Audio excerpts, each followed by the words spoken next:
그리고 우리 좌우분들과 또 앞뒤분들과 한 주 만에 뵙는데요.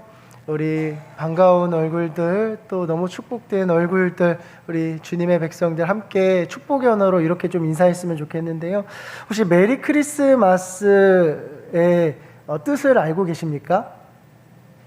모르시죠? 너무 다행입니다.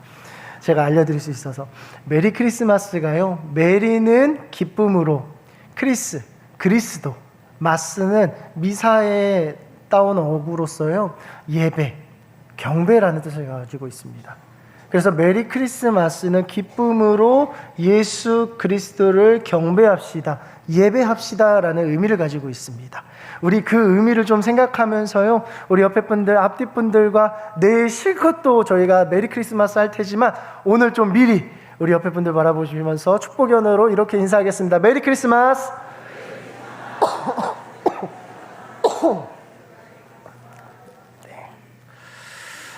일단은 먼저 죄송한 말씀은 제가 지금 감기에 걸려 있어서 부득이하게 마스크를 끼고서 이렇게 설교단에 서게 되었습니다. 왜 마스크를 끼고 섰느냐라고 생각하실 것 같아서 좀 양해해 주시면 너무 감사하겠습니다.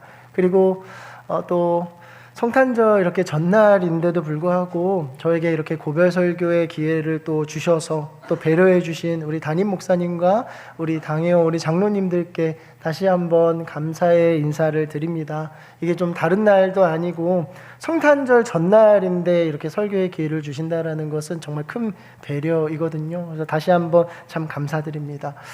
제가 그래서 그런가요?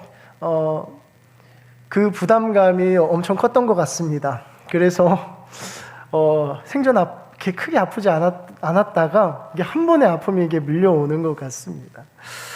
제가 참 어떤 설교를 또 어떤 말씀을 나누면 좋을까에 대한 고민이 몇 주부터 계속 있었습니다. 제가 진짜 솔직한 마음으로, 제가 이 성도님들에게 부끄럽지만 솔직한 마음으로 나누자면요, 제가 그냥 가지고 있는 설교 중에 가장 좋다라고 생각했던 그 설교로 오늘 마무리를 할까라고도 솔직하게 부끄러운 마음으로 고백을 합니다. 근데 아무리 생각해도 하나님 앞에서도 그렇고 성도님들 앞에서도 너무나도 부끄러운 마음이다라는 것이 들어서요, 하나님, 제가 어떤 마음으로 어떤 말씀으로 오늘 이 고별 설교를 준비하고 마음을 나누면 좋을까요? 지혜를 주십시오라고 질문을 던지면서 하나님이 주신 마음을 가지고서 정말 짧은 시간이지만 오늘 주님이 주시는 이 복음을 함께 나누고자 이 자리 앞에 서게 됐습니다. 혹시 최근에 개봉한 우리 한국 영화 중에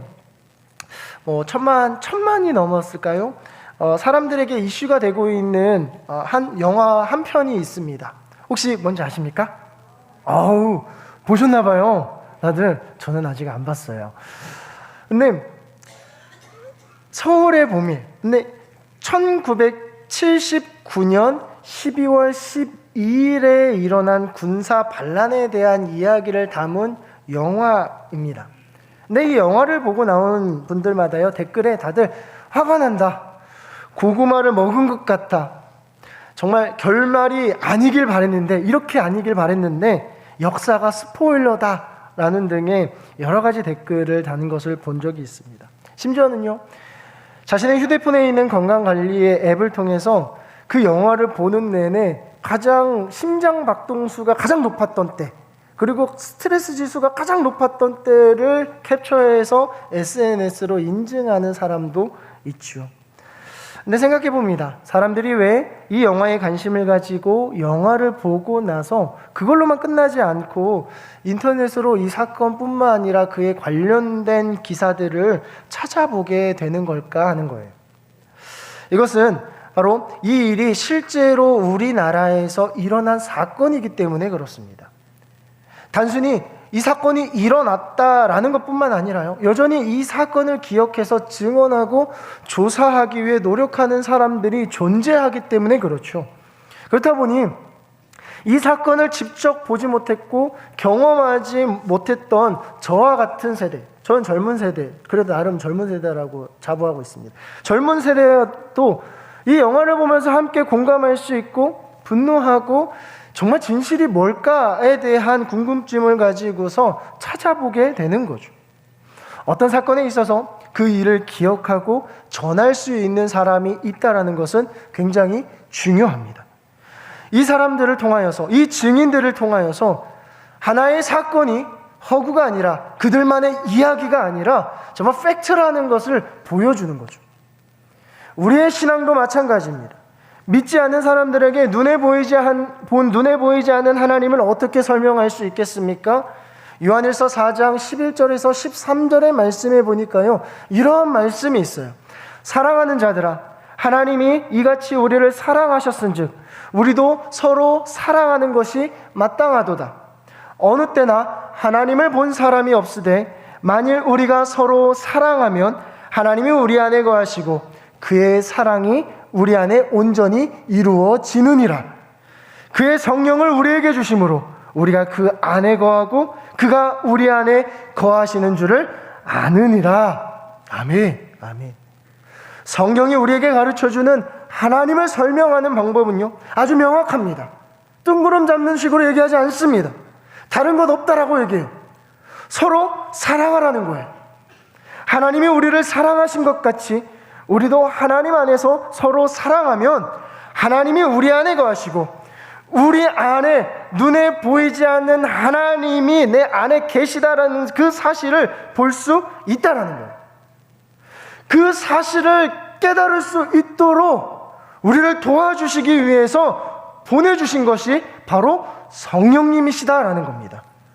그래서 우리는 성령님을 통해서 하나님이 우리 공동체와 지금 함께하고 계시는구나, 하나님이 나와 동행하고 계시는구나 라는 이 사실을 깨닫게 해주신다는 거예요. 그렇게 되면요, 믿지 않는 사람들에게도 반드시 눈에 보이지 않는 그 하나님이 드러나게 된다라는 겁니다. 그런데 오랜 신앙생활을 하면서도 내 가족이나 내 주변 사람들이 나를 보면서 예수님을 발견할 수 없고 그 예수님의 흔적조차도 볼 수 없다면 지금의 내 신앙은 예수님과 동행하며 살고 있지 않다라는 것을 보여주고 있는 거예요. 너무나도 죄송한 말씀이지만 예수님을 그동안 머리로 지식적으로는 알고는 있었지만 언제든지 그 예수님을 놓아버릴 수 있고 너무나도 쉽게 예수님을 배신할 준비가 되어 있는 사람들이죠. 사실 믿지 않는 사람들에게 그들에게 복음을 들어가게 하고 그들에게 그 복음을 이해시킨다라는 것은 참으로 어려운 일입니다. 그런 믿지 않는 사람들에게 진짜 하나님이 계시긴 하는구나 라는 것을 알게 하는 것은요, 그리스도인들의 삶의 모습이에요. 그리스도인들을 보면서 그의 모습들을 보면서 예수의 흔적을 발견하는 것이고 향기를 맡는 거예요. 아까 전에 목사님께서도 광고하시면서 내일 성탄절에 많은 사람들이 붐비게 될 텐데 주차장에 대한 이야기를 하셨어요. 우리가 자그마한 곳에서 주차장에서부터 그리스도인의 모습이 보여지는 거예요. 제가 너무나도 안타까운 일이 하나 있었습니다. 제가 교회 앞에 있는데 어떤 지나가시는 분들이 저희 교회를 보면서 안타까운 목소리로 이야기하시는 걸 봤어요. 근데 왜 그런가 자세히 보니까 너무나도 차량을 아무데나 길가에 세우는 걸 보고 불편하신 거예요. 여러분, 그리스도인의 삶의 모습을 보고 믿지 않는 자들에게 우리가 다가갈 수 있는 거예요. 사실 믿지 않는 사람들에게는요, 우리가 보고 있는 이 성경의 텍스트, 이 말씀의 텍스트가 먼저 들어가는 것이 아니라 우리의 삶의 모습, 그리스도인의 삶의 모습으로 먼저 그 예수님을 알게 되는 겁니다. 그렇기 때문에 한국교회 안에 예수님의 흔적을 지닌 사람들, 증인들이 절실히 필요한 때입니다. 지금 한국교회가 어려움을 겪는 이유는 그 진짜 증인이 없기 때문에 그래요.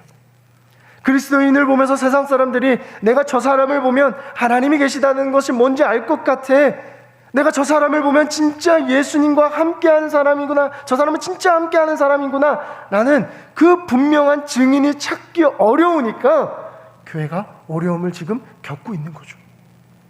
초대교회가 놀라운 성령의 역사가 일어나고 부흥을 하게 된 가장 큰 이유는요, 예수님의 증인들이 이곳저곳에서 일어났기 때문에 그렇습니다. 그리고 수천 년이 지나왔어요.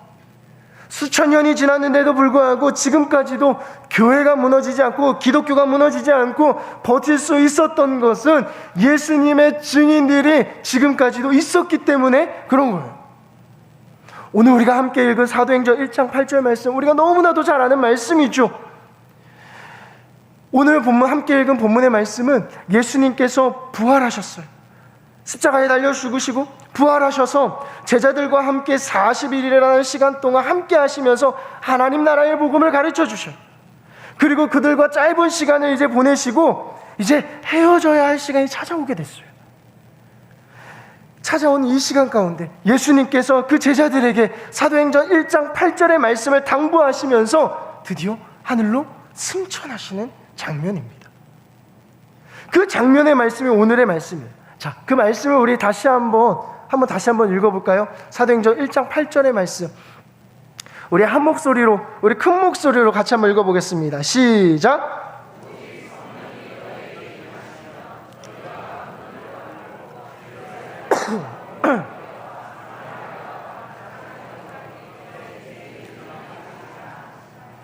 아멘, 아멘.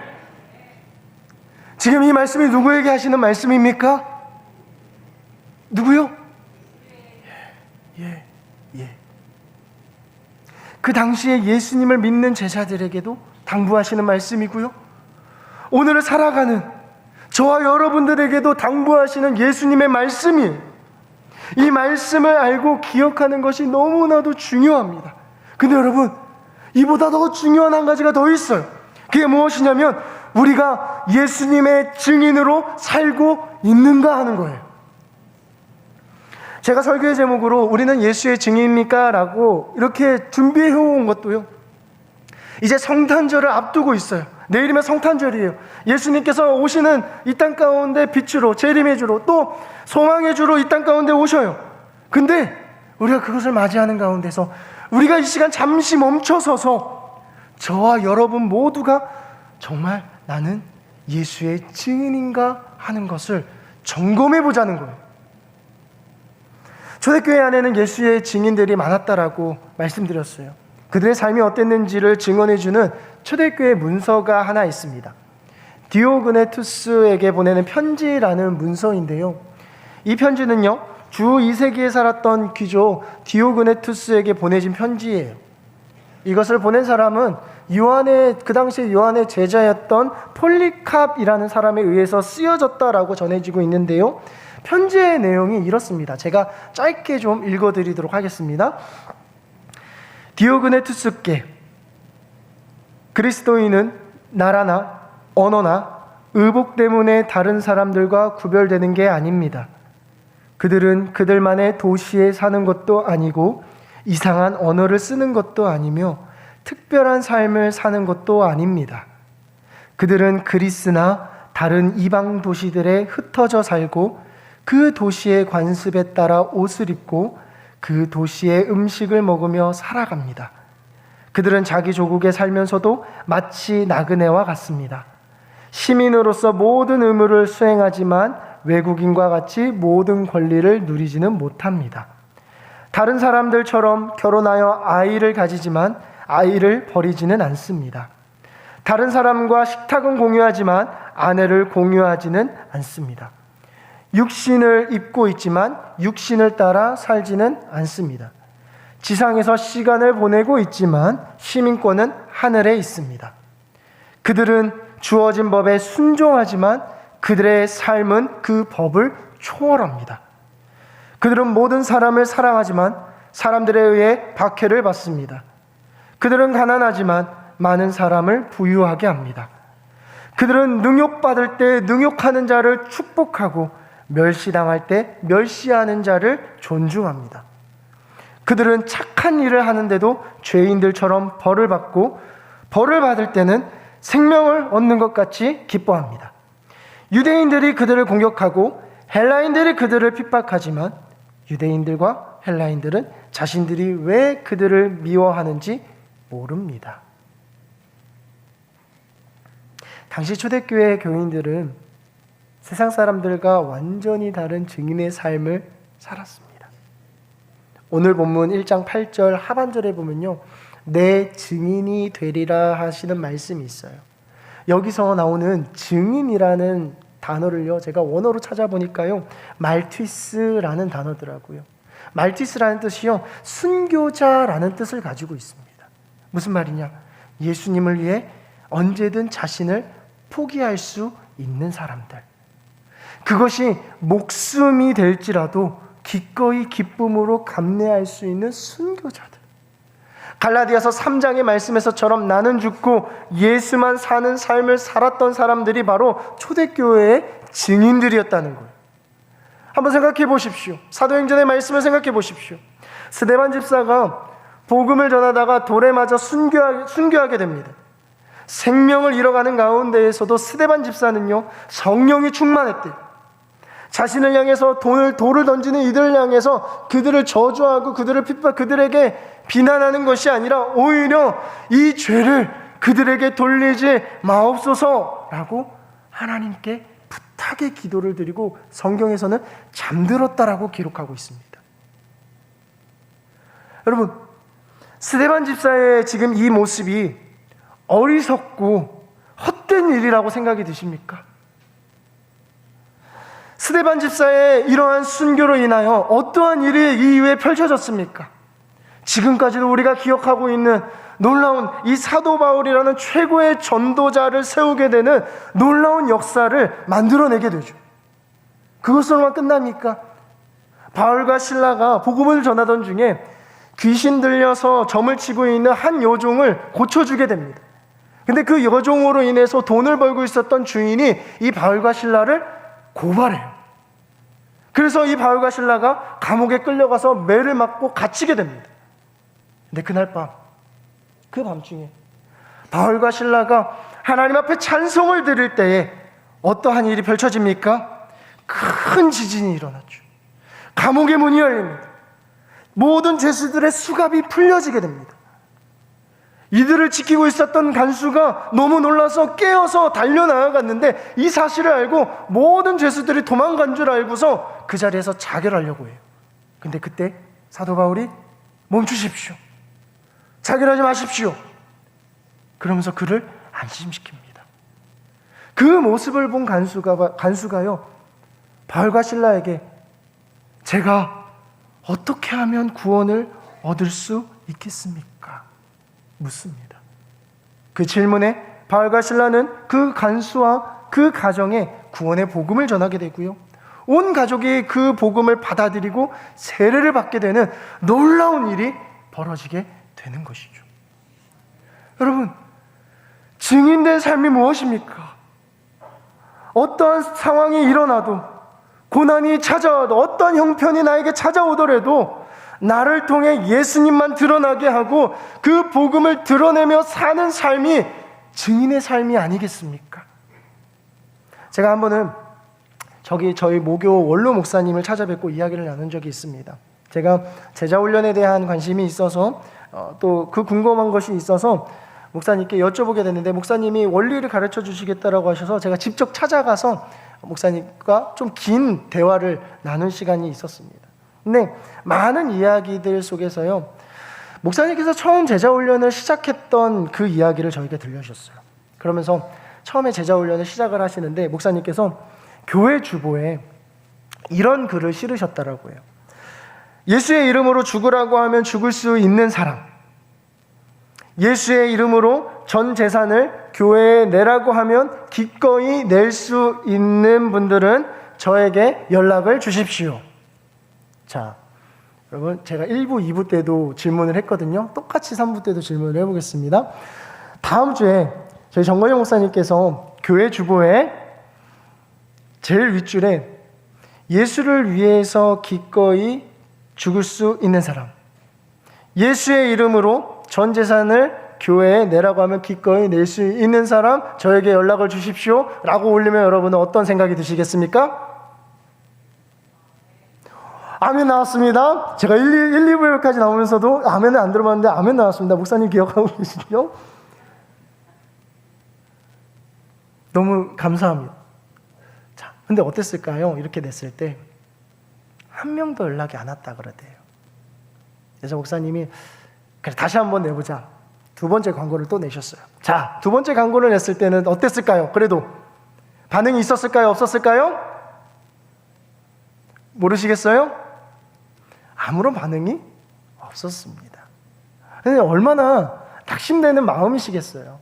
근데 목사님이 2주 동안 이제 광고를 내시면서요, 눈에 들어온 두 성도님이 보이셨던 거예요. 마음의 갈등을 하고 있는 것 같은 성도님 두 분이 눈에 보이신 거예요. 그래서 그 성도님에게 연락을 드려서 이런저런 이야기들을 나누셨어요. 그래서 결과적으로 한 분은요, 마음을 결단하셨어요. 예, 목사님, 제가 순종하겠습니다. 그리고 또 다른 한 분은 그 당시에 남편의 어려움이 좀 있어서 목사님, 제가 나중에는 꼭 그렇게 하겠습니다 라고 미루게 되셨어요. 그래서 목사님이 주중에 결단하신 그 집사님에게 전화를 거셨습니다. 아무개 집사님, 뭐 하십니까? 예, 집에 있습니다. 그러면 지금 교회 오세요. 전화를 끊고서 예배당에 앉으셔서 목사님이 기도하고 계셨어요. 근데 얼마 지나지 않아서 이 결단하신 집사님이 예배당 문을 열고 들어오시는데, 예배당 문을 열고 들어오는 순간부터 눈물을 펑펑 쏟으신 거예요. 이 집사님의 마음을 목사님이 아시기에 이 목사님도 눈물이 나고, 또 이 집사님은 예수님을 위해 살겠다라고 결단하는 마음가짐으로 울고, 두 분이서 한참 동안 울면서 기도하셨다는 거예요. 그러면서 목사님이 저에게 그런 말씀을 해주셨어요.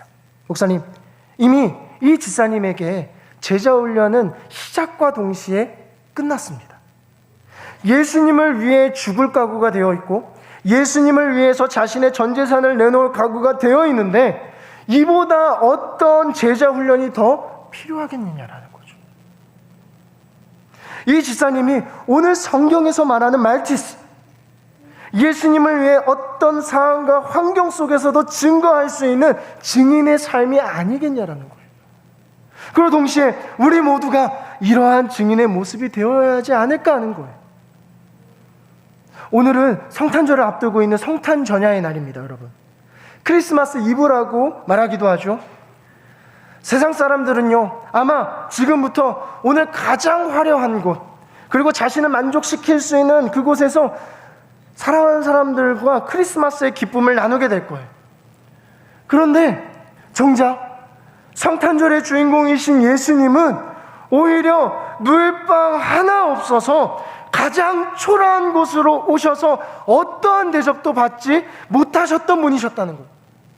그럼에도 불구하고 그분은 생명의 빛으로 오셔서 우리 안에 있는 모든 죄와 어두움 가운데 있는 우리를 건져내 주시고 하나님의 자녀가 되는 권세를 우리에게 허락하신 분이셨다라는 겁니다.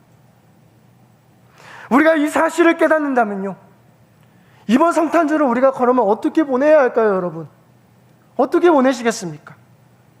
가족들과 즐거운 시간을 보내는 것 너무 중요하죠. 그것이 중요하지 않다라고 말씀드리는 것이 아니에요. 화려한 곳에 가서 맛있는 거 먹고 즐기는 것, 예, 중요하죠. 그러나 이보다 더 중요한 것은 나는 예수의 증인의 모습으로 이 성탄절을 어떻게 보내야 할까라는 질문과 고민이 우리 안에 있어야 한다라는 사실입니다. 더 이상 세상이 가리워버린 이 성탄의 참된 의미를 우리도 뒤따라가서는 안 된다라는 것입니다. 저와 여러분들이 예수님의 증인이 되어서 성탄의 참된 의미를 세상에 전할 수 있어야 하는 것입니다. 예수님을 믿는 사람은 정말 많죠. 그러나 진짜 예수님으로 사는 증인이 필요한 때가 바로 지금입니다. 그러기 위해 무엇보다도 이 땅 가운데 오실 그 예수님을 우리가 먼저 제대로 만나야 되고요. 우리 안에 그 예수님을 모실 수 있어야 해야 돼요. 사람의 몸으로 이 땅 가운데 오신 그 예수님을 기뻐하고 우리 마음으로 모시는 일은요, 내 안에 세상적인 것으로 가득 차면 불가능한 일이 되어버려요. 그러나 예수님을 내 안에 주인으로 모시고 내가 그 예수님을 제대로 만나면 우리는 자연스럽게 예수님의 증인이 되는 것입니다. 오늘 우리가 읽은 사도행전 1장 8절의 말씀에 보면요, 증인이 되리라. 맨 앞절에 보면 어떤 말씀입니까? 너희에게 성령이 임하시면. 성령이 내 안에 있기 때문에 증인이 될 수 있는 것처럼 내 안에 예수님이 계시기에 우리가 자연스럽게 예수의 증인으로 살아갈 수 있게 되는 거죠. 그것이 바로 하나님이 우리를 향한 놀라운 계획이십니다. 그래서 여러분들이 예수의 증인이 되면 주변 사람들이 여러분들 안에 계신 그 예수님을 보게 되는 거예요. 여러분들 안에 계신 그 예수님을 다른 사람들이 보게 된다면 그 사람 또한 그 예수님을 만나게 되는 것이고요, 그 사람도 예수님의 증인으로 세워지는 놀라운 역사가 일어나게 되는 것입니다.